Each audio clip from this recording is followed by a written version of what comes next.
Olá, estamos aqui para mais um programa Diversas, o Direito por Elas, um programa feito para todas e todos por elas. Elas aqui, maravilhosas, a professora Juliana Ribeiro Bastos, professora de Direito Constitucional, as advogadas criminalistas Priscila Pâmela e Marcelo Ortiz, e eu sou Gabriela Araújo, sou advogada e professora de Direito Eleitoral, para debater hoje com vocês o tema Juiz de Garantias. Antes da gente entrar no debate, só um pouquinho, queria lembrá-los de continuar nos seguindo no Instagram, diversas.programa, compartilhem os nossos temas nas redes sociais, a gente está aqui aberta a críticas, sugestões, estamos gostando muito de conversar com vocês e vamos continuar aí esse papo bacana até o próximo programa. Se vocês gostarem do tema de hoje, quiserem que a gente continue debatendo sobre esse assunto, tiverem alguma dúvida, não hesitem em nos escrever.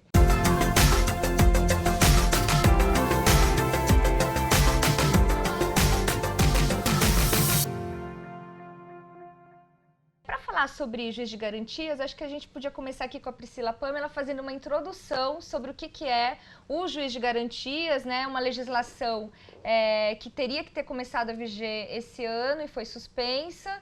E, bom, não vou entrar muito, deixa ela explicar um pouquinho para vocês, depois eu faço umas intervenções. Vamos lá.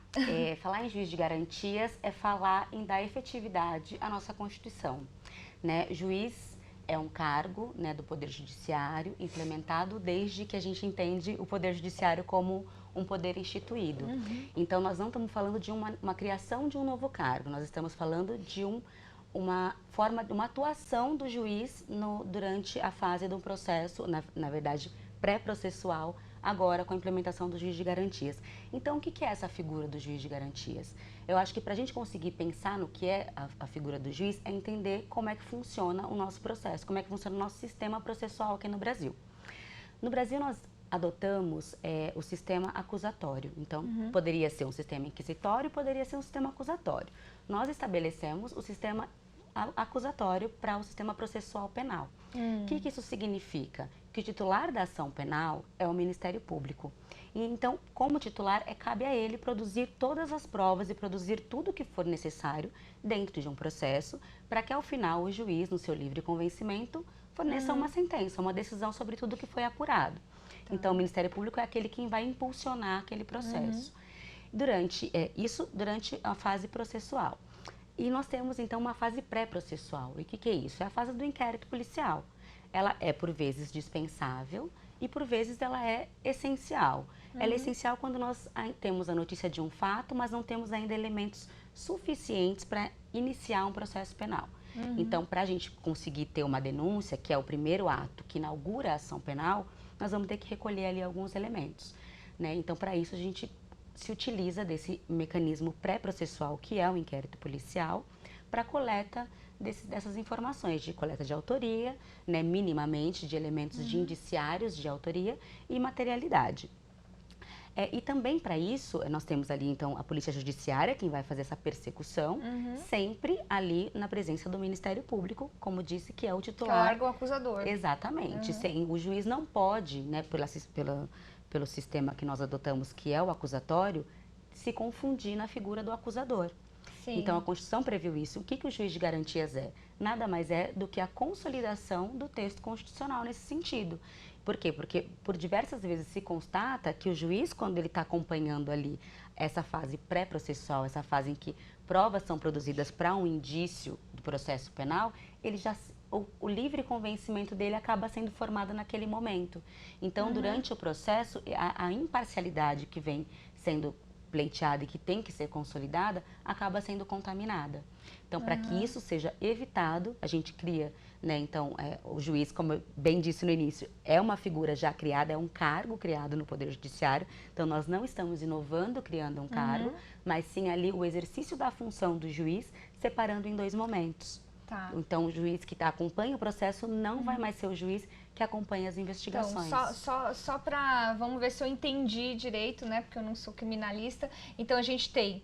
hoje, antes, como funcionava? Antes da introdução da lei, tinha o mesmo juiz que acompanhava o inquérito. Por que tem que ter um juiz para acompanhar o inquérito? Porque a polícia, por exemplo, não pode quebrar o sigilo bancário de alguém que ela está investigando. Então, ela precisa pedir para o juiz informações, autorização para quebrar o sigilo bancário de alguém. Precisa pedir para o juiz autorização para fazer uma busca e apreensão, é isso, né? Isso. Então, por isso que o juiz tem que estar lá dentro do processo. Antes dessa legislação, esse mesmo juiz que autorizava a busca e apreensão, que autorizava a quebra do sigilo bancário, ele depois continuaria no processo até o final, até o julgamento.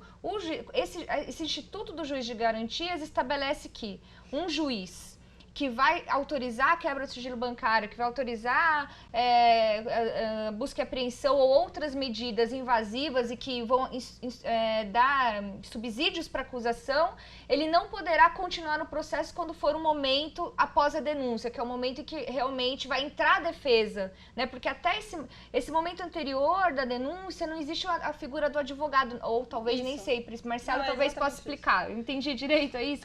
É isso mesmo, Gabi. Como que a gente pode explicar da melhor maneira como é que funciona o processo penal, né? Como a Pri estava dizendo um pouco antes, a gente tem a fase da investigação. A investigação, ela é dispensável, né, no processo penal. O pessoal aí do cursinho vai lembrar bem disso. Inquérito policial, ele é um procedimento considerado, né, um procedimento administrativo dispensável. Então, a gente costuma chamar de processo, né, como um todo, mas querendo ou não, a investigação ela é uma fase pré-processual. E como que funcionaria então o juiz de garantias? Ele funcionaria até o momento ali do recebimento da denúncia após essa investigação, né, denúncia ou queixa, enfim, se houvesse essa investigação, ele conduziria todos os atos ali da investigação policial. E depois isso passaria para um outro juiz, que seria um juiz também competente para tocar o processo penal. E já funciona assim em São Paulo. Sim, isso, em São Paulo a gente tem o DIPO, que é o Departamento de Inquéritos Policiais. Quem atua na capital deve lembrar bem, enfim, desse departamento. E no Rio de Janeiro, na capital, também existe um departamento similar, apesar de eu não lembrar muito bem o nome. Mas foi uma decisão, assim, do Estado, não tem nada a ver com essa legislação, já tem faz tempo. Isso já existe há muitos anos aqui em São Paulo, inclusive. E o que eu queria dizer sobre o juiz de garantias o porquê que essa figura é tão importante. Ela é importante porque numa investigação, principalmente numa investigação que demanda aí diversas requisições por parte da investigação, que pode ser do próprio Ministério Público, né, que faz as requisições ali. O que pode acarretar numa prisão temporária, uma prisão preventiva, numa quebra de sigilo, como você mesma pontuou logo no começo. O juiz que participa de todas essas demandas, querendo ou não, ele fica ali, ele é um ser humano, a gente não pode esquecer disso. Lógico. Claro, ele deve ser imparcial, mas ele é um ser humano como qualquer outro. E é claro que ele toma uma posição ali, né? Ele é uma pessoa como qualquer outra. E quando ele participa ali de uma quebra de sigilo e ele tem contato maior com uma prova ali, uma certa robustez, ele pode já estar inclinado para determinada posição durante o processo penal. Né, a condução da ação penal, que é o momento em que as provas de fato serão produzidas, né? O processo penal, ele serve justamente para que as provas que foram anteriormente levantadas na investigação, elas sejam colocadas ali a xeque, e que aquilo de fato seja concretizado por uma absolvição ou por uma condenação. Então, essa é a importância. Eu não sei se eu estou sendo um pouco... Não, se eu estou girando um pouco, mas... Que isso me lembra muito, assim, o caso do ex-juiz Sérgio Moro na condução da Lava Jato, porque ele acabou sendo, né, a despeito, assim, das opiniões, mas ele acabou sendo muito alçado pela opinião pública como uma figura... confundido com uma figura acusatória. O herói, ele está, né, varrendo a corrupção...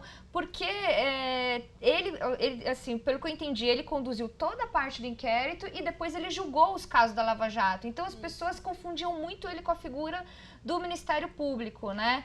E se tivesse esse juiz de garantia, provavelmente ele poderia ter feito o trabalho que ele fez na investigação, mas aí viria um segundo juiz que daria um pouquinho mais de segurança, né? Para uma defesa mais parcial, talvez, não sei. Porque, veja, se tem alguma coisa que eu tô não é falando. que o juiz não vai ter contato com provas produzidas no inquérito, né? Porque é isso, a gente sempre tem que reforçar que o juiz de garantias, ele vem ao encontro do que determina o nosso sistema, que é um sistema processual penal, que é o sistema acusatório. E ele vem também ao encontro do que determina a Constituição no tocante à imparcialidade do magistrado.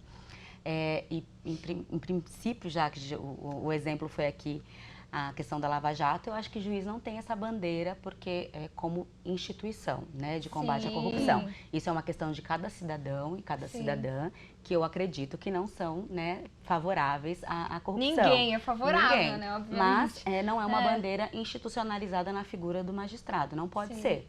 Porque daí ele perde muito da imparcialidade. Então, quem persegue na busca de uma condenação por crime de corrupção ou qualquer outra, tem que ser, de acordo com o nosso sistema, a figura do Ministério Público. Né? Então, por que é muito importante? A Lava Jato é um exemplo muito clássico, porque todo mundo começou a acompanhar muito o funcionamento do Poder Judiciário. Popularizou, né? E é muito triste que tenha acompanhado de uma forma que não é a ideal. Né? Porque é isso, no inquérito policial, é óbvio, a Lava Jato com um volume muito maior, há, por vezes, necessidade de quebra de sigilo bancário, quebra de sigilo fiscal, quebra de comunicação telefônica. Então, tudo isso, o inquérito, ele funciona dentro de uma polícia judiciária, mas todo e qualquer requerimento parte ali do Ministério Público ou de representação da autoridade policial, que é o delegado, que entende que aquela produção de prova é necessária para prosseguir as investigações. Então, esses pedidos ou representações têm que ser feitos para um magistrado, para um juiz. Eles não têm o poder, né, nem a competência de deferir esse tipo de medida que invade ali as liberdades individuais do cidadão e da cidadã. Então, quem decide é um magistrado, é um juiz que defere ou não. Então, esse juiz acompanha todo esse inquérito. E todas as informações nesse prosseguimento têm que ser comunicadas para esse magistrado. Então, o que se diz aí com essa instituição? Ele vai participar disso com o deferimento ou não, conhecendo dessa prova produzida. Para quê? Para que forneçam elementos necessários a um processo, ao iniciar um processo. Durante o processo, após o recebimento da denúncia, um novo magistrado assume. Ele vai ter contato com provas? Sim, com provas que são irrepetíveis. O que é isso? O que for prova que pode ser produzida sobre o crivo do contraditório, que é o que a gente diz, com a participação do advogado de defesa, porque, gente, sem advogados de defesa, sem um advogado, não há democracia plena. Lógico. Isso é indiscutível. E o advogado tem que ouvir as duas partes, exato, né? Não só a acusação, né? O advogado não está para poder criar, para fazer confusão, não é isso. O advogado está para poder assegurar o pleno direito de defesa. Então, isso só vai acontecer perante o contraditório, porque no procedimento processual, não há previsão do contraditório estabelecido ainda. Então, esse magistrado tem contato com provas que são irrepetíveis. Então, foi produzida no inquérito, eu não tenho como produzi-la novamente, eu vou poder ter contato com tudo isso. O magistrado vai poder. Mas não participou da produção da prova. Não participou da produção da prova, exato, não foi contaminado por aquela produção. Quando ele for ter contato com ela, já durante o processo. E vai ter contato igualmente com o Ministério Público e com a defesa. Isso. Então, isso vai dar para ele condições de mais imparcialidade, né? Exato. Não que ele seja, assim, um deus imparcial, né? Mas, assim, o máximo de imparcialidade que ele possa ter para julgar o caso. Sim, e é isso. E as provas que são produzidas sob o crivo do contraditório, que são as que a nossa legislação também admitem como válidas para uma sentença, ele mesmo produz. Sim. Então, isso. O que for impossível ser produzido naquele momento, ele tem contato. O que for possível para produzir de acordo com o que determina a lei, ele vai ter o contato, vai formar a convicção livre de todos os vícios trazidos durante uma fase pré-processual. Isso não significa impunidade, porque não quer dizer que com a figura do juiz de garantia separada do juiz que vai fazer depois a parte processual, que esse outro juiz não se convença pelas provas produzidas anteriormente de que realmente aquela pessoa acusada é culpada, né? Não quer dizer, não é uma garantia de impunidade, mas desculpa interromper um pouquinho, mas é porque, assim, antes do programa a gente estava conversando aqui, eu e a Juliana, que não somos criminalistas, mas do ponto de vista constitucional, existe bastante polêmica sobre esse assunto, tanto que essa legislação que estabelece o juiz de garantias, ela foi suspensa inicialmente pelo ministro Dias Toffoli e depois pelo ministro Fux, e agora até por prazo, acho que pelo que eu entendi, indeterminado. Então, assim, e existe também algumas justificativas por trás disso com relação à competência, à questão orçamentária. tem um debate, né, e uma parte também da opinião pública contrária à instituição do juiz de garantias. Não sei se você queria comentar um pouco, até o que a gente estava conversando antes, né, Ju? Sim. Eu vejo aí 3 perspectivas diferentes, né, para um olhar em cima do juiz de garantias. A respeito das decisões, mas antes disso, a respeito das decisões, o ministro Dias Toffoli, ele, na verdade, ele prorrogou, né, o prazo de vigência da lei. Ela entraria em vigor agora dia 23 de janeiro, então ele suspendeu por 180 dias. E nesse meio tempo foi apresentada uma nova ação direta de inconstitucionalidade, onde o ministro Fux, ele suspendeu a efetivação do juiz de garantia por prazo indeterminado. Como a perspectiva é que ele venha assumir a presidência agora em fevereiro, a gente não teria agora de antemão uma possível visão de quando realmente vai acontecer a efetivação do juiz de garantia, o que não tira a responsabilidade de estudar, né, e de olhar todas essas polêmicas que giram em torno do juiz de garantia. E aí eu vejo, então, 3 visões a partir desses questionamentos que giram em torno. Que podem ser divididos em 2 primeiros, uma análise jurídica e depois uma análise de conveniência e oportunidade do Instituto, onde vai, em cima de uma conveniência e oportunidade, girar em torno de um aspecto político, de escolha, né, se foi o momento adequado de instituí-lo, e questões orçamentárias também, de custos disso, etc. E outra análise constitucional, onde a gente pode também ter 2 perspectivas sobre a análise de conteúdo, se viola o texto constitucional, o aspecto material que gira em torno, e ao meu ver até muito bem explicado, né, pelas penalistas, criminalistas, que na verdade é um instituto que acaba aprimorando devido ao processo legal, né? Parece que é um instituto que veio a aprimorar e garantir em maior medida a imparcialidade do juiz. Agora, outra questão também ainda que virá com maior aprofundamento a ser discutida é também a questão de como que isso foi veiculado, então, que é o aspecto formal, né, no aspecto jurídico, de como que isso foi apresentado. Veio por meio de uma proposta do Congresso Nacional, então por meio do Legislativo, mas há discussão se não deveria ter sido uma proposta vinda do Poder Judiciário. E a discussão é se o juiz de garantia ele estaria ali criando um novo cargo ou não. Aqueles que defendem a criação de um novo cargo, que ele seria um novo cargo, e outros que vão entender que seria apenas uma redistribuição de funções entre os juízes. Então, eles vão se organizar ali entre eles e estabelecer diferentes funções. Aqueles que trabalham no âmbito do inquérito e aqueles que vão trabalhar no âmbito do processo propriamente dito. Então, acho que o que eu vejo, primeiramente, aqui são essas 3 discussões que a gente vai ter que acompanhar do aspecto jurídico nas ADINs apresentadas. São 4 ações diretas de inconstitucionalidade. E essa outra discussão, que eu acho que talvez seja até a mais forte entre elas, que é essa que envolve o juízo de conveniência e oportunidade, sobre o viés, inclusive até orçamentário, de implementação dessa...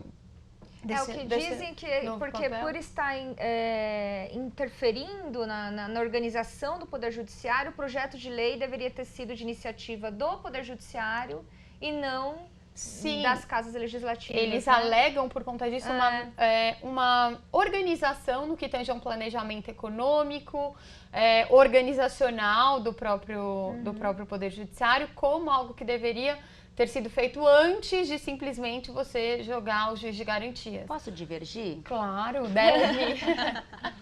Não, é porque a lei partida do Congresso e aqui, né, ao meu ponto de vista, de forma muito legítima, né, Casa do Povo para a construção de leis, vem justamente para efetivar os direitos estabelecidos na Carta Magna, né, devido ao processo legal. O juiz de garantias ele já vem sendo implementado em diversos países da Europa, em países da América do Sul, e o nosso compromisso é de seguir esses avanços legislativos, né, e é olhar para o processo penal à luz da Constituição. Então, a implementação do juiz de garantias é isso, nada mais é do que isso. E não a criação de cargos, porque, veja, o cargo de juiz já está estabelecido. Então, me parece que a alegação de que está sendo proposta pela Casa Legislativa de forma equivocada, isso teria que partir do tribunal, não convence. Né? É evidente que os tribunais vão regulamentar a implementação do juiz de garantias. São os responsáveis por fazer a questão orçamentária, a destinação e toda a função desses juízes. Mas não é a criação de cargo e também não deveria vir mesmo dos tribunais, porque a lei só está vindo ali para efetivar o devido processo legal, seguindo as normas. É uma organização do processo penal e não do Poder Judiciário, né? Exatamente. E aí, na verdade, em tese, o Poder Judiciário deveria se adequar a essa organização da legislação penal. Exatamente. É isso, né? E com relação também a essa questão de custo, a Marcela estava aqui falando mais cedo também que os custos com relação ao pacote anticrime são muito maiores, claro, né? Se a gente for colocar no papel, né? Se a gente for realmente levar para esse ponto da fundamentação econômica, conveniência, do ministro Fux, a gente vai ter que colocar realmente no papel os gastos da implementação de todas as medidas que já estão vigentes depois da aprovação da parte que foi aprovada, né, do pacote anticrime do ministro Sérgio Moro. Porque tudo isso gera um gasto. Tudo que foi aprovado gera um gasto econômico, né, para o país. E vai precisar de uma destinação financeira para isso, porque são medidas novas que estão sendo implementadas. Por exemplo, a gente tem a mudança do máximo da pena, né, de 30 foi para 40 anos. A gente teve ali várias modificações na lei de execução penal, enfim, isso gera um gasto maior também para o sistema penitenciário. Quantos anos a mais uma pessoa que poderia estar, né, se ressocializando, ali sendo a questão também à sociedade, vai dar para o sistema penitenciário. E a questão também do regime, né, da progressão do regime. Porque isso houve uma modificação muito grande na progressão do regime. Então, a pessoa vai passar mais tempo no regime fechado, que também gera um gasto maior para o Estado. Então, se a gente for partir desse ponto de vista único, claro que não foi isso que a Ju falou, né? Ela disse que é um dos argumentos aspectos levantados mas se a gente for, né, para mim, essa fundamentação cai por terra. Hoje eu tô falante, então... É isso aí. Só mais uma coisa que também... elas estão indignadas. Porque é uma coisa que... também eu acho que é muito importante a mensagem de que isso é veiculado, como a Ju disse. Devia ter sido veiculado de uma forma muito positiva, porque isso é garantia para o cidadão e para a cidadã. Não é garantia de impunidade, isso não tem absolutamente nada a ver com garantia de impunidade. Impunidade se reflete em ausência de investimento público, né, para educação, trabalho, saúde e afins. Sim. Então, esses são os reflexos que vão levar para a impunidade e não efetivação de direitos previamente e constitucionalmente assegurados. A garantia de direito de defesa é para todas e todos, né? Não é só para... Qualquer um aqui pode algum dia vir ser sujeito a algum tipo de acusação e tem o direito de se defender da melhor forma possível. E também tem a questão da própria paridade de armas, né? Então, vamos lá, a gente já tem um juiz diferente, vamos supor, né? Com a devida aplicação do juiz de garantias.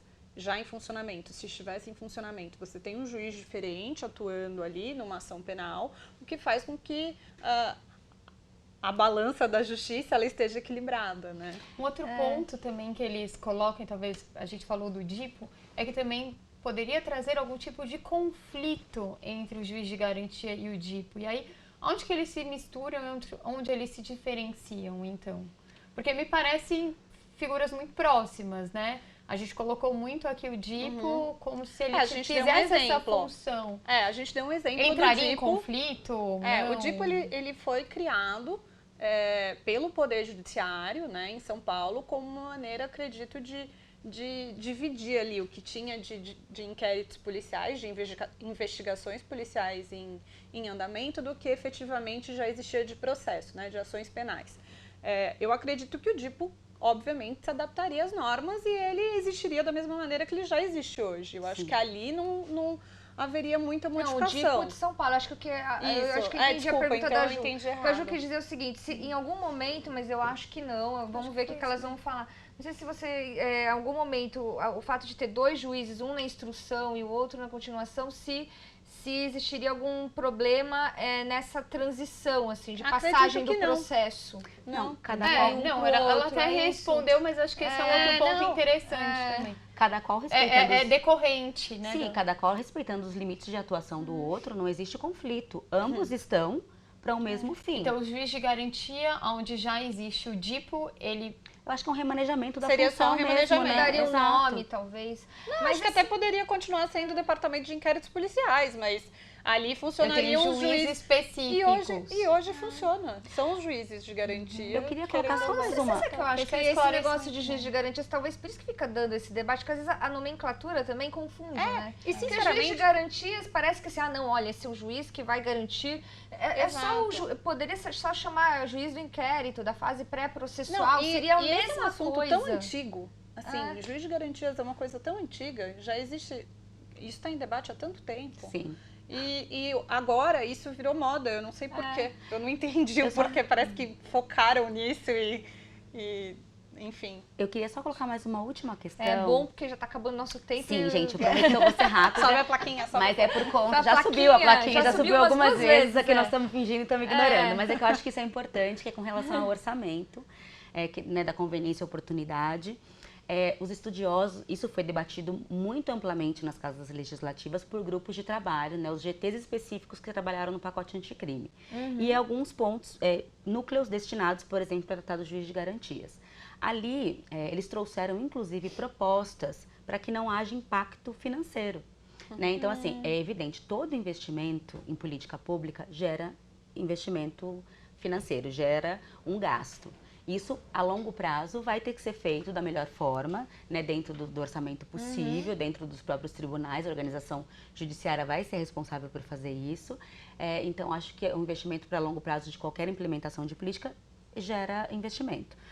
Mas, para além disso, foram propostas alternativas a custos, né? Por exemplo, numa comarca que tem várias varas, então um juiz exerce de uma vara o papel do juiz das garantias, né, na fase pré-processual, ao passo que essa vara vai tocar o processo. E isso eles vão invertendo. Eles vão Vai fazendo um rodízio. Exatamente. Então, essa isso vara... com comarcas menores também, né? Isso, é o que é sugerido. Isso Mas quando... o problema também é onde a comarca só tem um Então, juiz. aí- Então, mas aí Poderia fazer esse rodízio das comarcas Mas próximas. tem, Isso, quando é comarca, que tem vara única, tem as comarcas contíguas. O que é isso? A comarca que fica a tantos quilômetros de distância. Então, esse juiz vai exercer aquela função de juiz de garantias naquela comarca e o daquela comarca vai exercer Eles aqui. trocam. Então, existe, assim, é isso, o que está faltando, ao meu ver, me desculpem, aqui a... Vontade. Boa vontade para a implementação de uma garantia que é para todo mundo. E ficam criando um problema, sinceramente, eu acho que onde não tem. Não tem, Aí falta fica de... arrumando justificativa, né? Exato. Então, assim,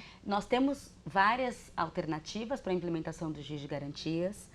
Mesmo os 180 dias já tinha sido, né, porque é isso, outras políticas que vão gerar um valor, né, maior, um impacto financeiro muito maior na lei passaram, sem nenhum tipo de liminar, sem nenhum tipo de veto.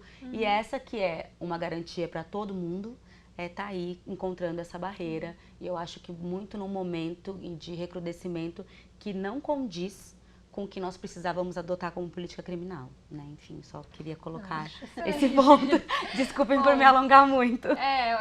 Acho que a gente teria que mais, assim, eu até gostaria depois a gente vai continuar, se vocês quiserem, a gente continua debatendo esse tema também sobre o pacote anticrime e agora as consequências que terá, mas também sobre essas decisões que suspenderam até o início da vigência da lei, né, o quanto o judiciário não vem intervindo também, essa coisa da separação dos poderes, pode ser até um tema para o próximo programa. Sim, porque isso quanto dá. não Sim, vem intervindo assim no poder legislativo, na vontade do povo, na vontade A própria popular. segurança que ele passa como instituição. Eu queria, inclusive, isso é uma coisa que eu acho que a gente deveria tratar, inclusive Sim. porque foi super peculiar, né? A gente já tinha uma liminar do Toffoli E aí, na sequência, Sim. veio uma outra liminar do uma Fux. coisa e é uma lei assim Uma que liminar teve em cima de tanta outra. participação popular, tanto debate na sociedade, né? Então, assim, nem começou a viger e já foi, E né? pontualmente em algo muito específico que a gente está falando de garantias processuais. Que refletem garantias constitucionais. Mas, enfim, nosso tempo acabou, infelizmente. É uma pena. Acontece. Continuem curtindo o nosso Instagram, comentando os nossos vídeos. E se vocês tiverem sugestões para a gente continuar o programa ou outros programas, ou ideias de novos temas, podem mandar que a gente vai pensar com carinho. E estamos muito felizes aí com a audiência. Um beijo. Obrigada, gente. Tchau, tchau. Tchau.